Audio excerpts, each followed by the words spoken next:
Hi, my name is Tim, and today I'm going to talk about Too Many Records.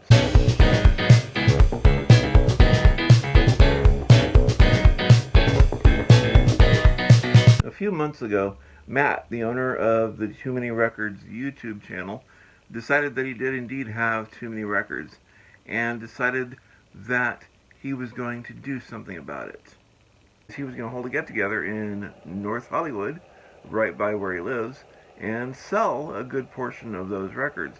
Now, knowing this, I got together with him and I said, hey, there's one specific record that if you put it up, I have dibs on it.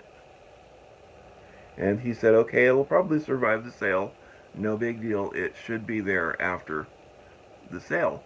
Because I knew at that point that I wasn't going to be able to attend Too Many Records Fest no matter how much I wanted to. Now, the thing happened on March 9th of 2019 and was a huge success.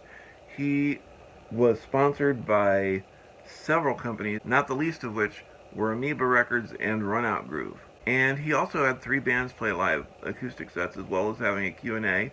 And he also had the Vinyl Geek from the Vinyl Rewind YouTube channel as well there to hang out with him. And also he bought some records as well. At the end of this, I'm going to post a link to the wrap-up video that explains it a lot better than I can.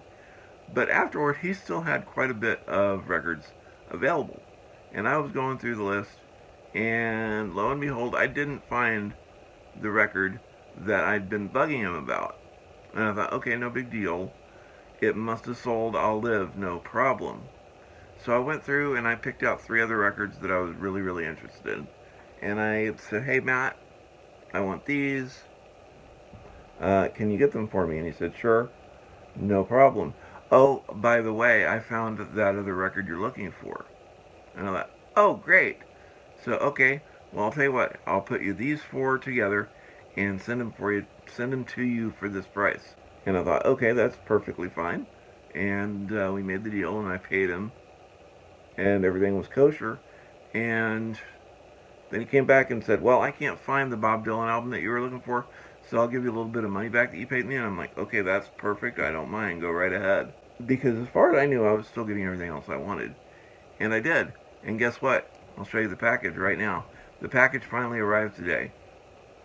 And here it is.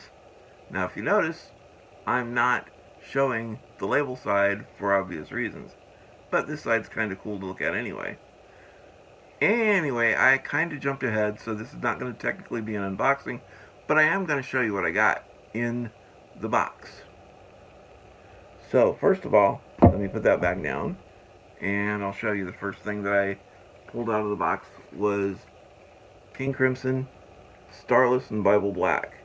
Now, most people only know King Crimson for In the Court of the Crimson King, that one with the big face of the guy screaming, looks like he's running away from something. And yeah, that's pretty much where I got started with them as well. But I'm a big fan of progressive and art rock and, you know, whatever you want to call it. And by this time, since King Crimson was a revolving door of musicians, they had several different members that weren't there in the beginning. The 2 most notable ones were John Wetton on bass and vocals, taking over for what Greg Lake did in the beginning. And weird one, to me anyway, was that Bill Bruford joined the group during this time when he was away from Yes and was playing drums on this one. Other weird thing about this, the title cut is actually put out via Yes songs, which that kind of actually blew my mind. It makes me wonder, does Yes own the rights to that particular song, Starless and Bible Black? Or does that mean that King Crimson has to pay them royalties every time they play it live? Or do they not play it live because of this? Does Yes get the royalties for every record sold? You know, how does that work?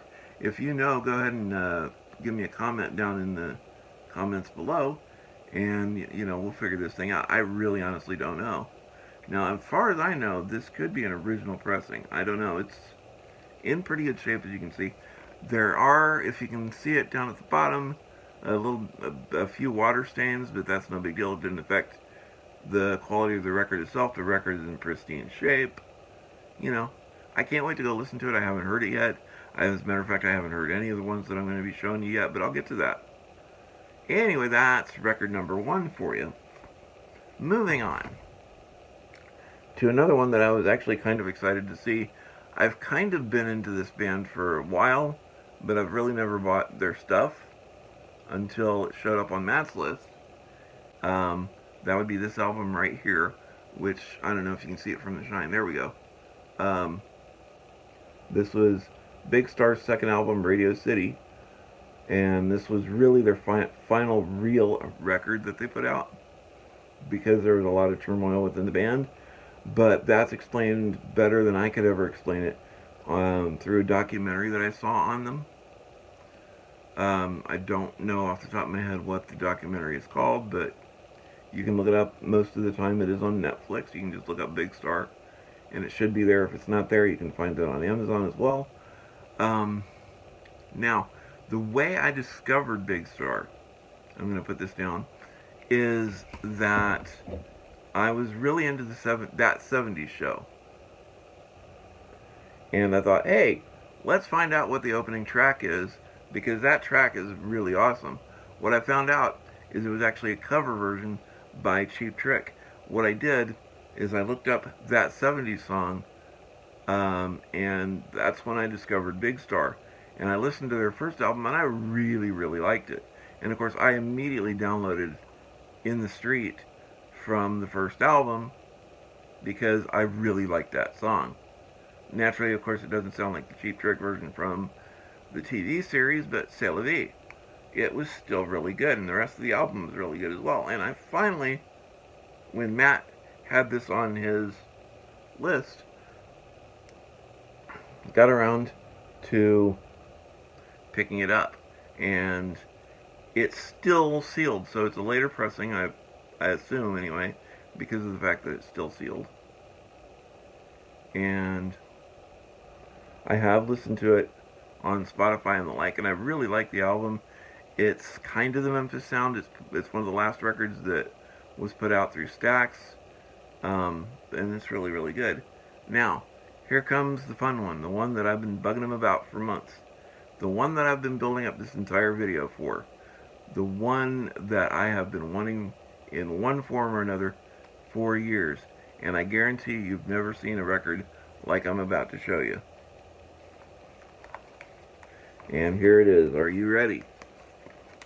I've got it hiding back here, because I'm going to pull it out this way. Dun dun dun. That's side 2, actually.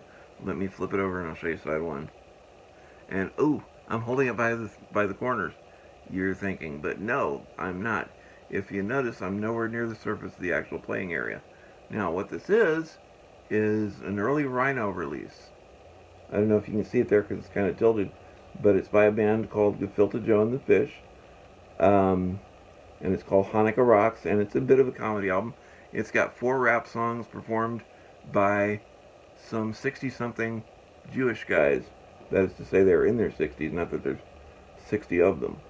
And I first heard them on Dr. Demento long, long ago. And by the way, let me go ahead and give a shout out to Dr. Demento. He just turned 78 on April 2nd of 2019. And Amoeba Records put out a What's in My Bag episode with Dr. Demento as the person they were following around. I'm going to go ahead and provide a link to that as well in the description of the video. This isn't the last thing that I got in the package. Now let me put this away. A little bit of the edge flaked off, but I should be okay. There. I'm slipping it away. As you can see, it's not in the original package. The original package was actually gold, and it was zip top on the top. You know, but we'll do the best we can with it. But that's fine. At least I actually have that. That is something that I have been looking for a number of years. Matt gave me an excellent deal on it. And there's one other thing that's either going to pop up most likely over here above my left shoulder since I'm pointing up to it. And that is, he sent me a TMR pin as part of the package as well. I paid a little bit extra for it, but you know, it was worth it. And that was that. And once again, I would like to thank you for watching. If you enjoy what you've seen here, I will suggest that you click the like and subscribe buttons down below. That way YouTube will know exactly how well my videos are performing. And I hope to see you again in my next video.